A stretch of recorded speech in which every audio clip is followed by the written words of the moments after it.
Is there a difference between pulling the head up here? No. Is there a difference from having your hands up Once here? you do the pass, you're grabbing underneath. Yeah. You called it something, that, compared to actually grabbing around the neck and pulling. Versus this? Yeah. Yes. Okay. I would say generally when I'm going for this style of grip, I like to be past their guard for me personally, and I like to isolate their arm over their head and get their limbs away from their body.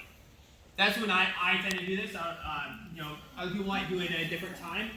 There is a distinction between knuckles up and hands up.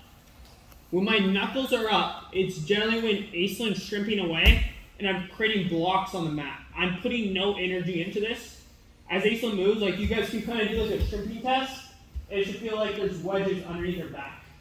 When I'm going palm facing up, I'm connecting myself to my partner. So one of the tests we're going to do here is I'm going to pull my partner into me. I'm going to lay on their carotid artery, and then I'm going to get my knee, my knee close to the, I'm going to lean to my right side hip and drive my knee into the hip, and I'm just going to try and get a tap here.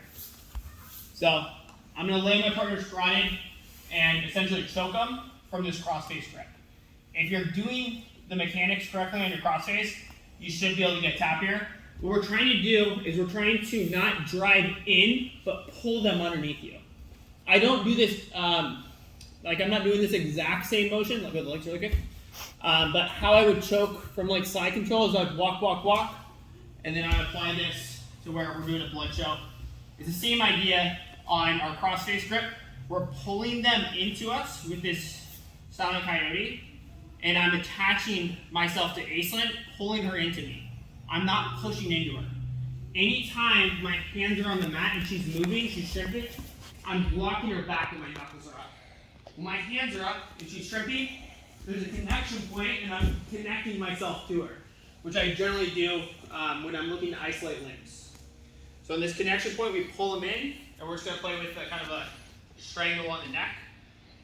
One other small thing on the initial pin. So when we're chest to chest, initially I'm pinching my knees in and controlling Aislinn's leg. Like I'm pinching my legs together from this pin. But when I end the pin, I'm sliding this across, trying to off-center her hips.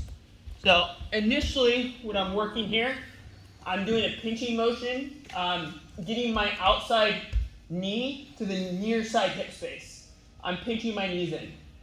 When I end the pin, I slide my knee up, and I'm trying to slightly off-center Aislinn's hips a little bit as I'm using the mechanics of my upper body grip pulling her in.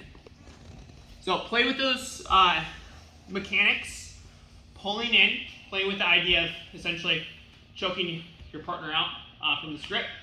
There's been many times in the room. It's probably my favorite move to do in the training room against really anyone I can do it on.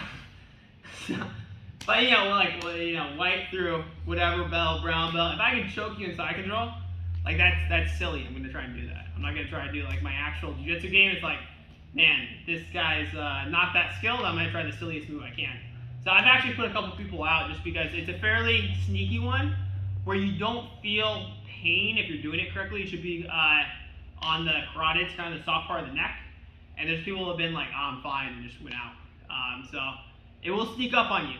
So just make sure, you feel it, you tap, look at your partner's eyes. If it looks like they were smoking some weed, you did it right. So, any questions?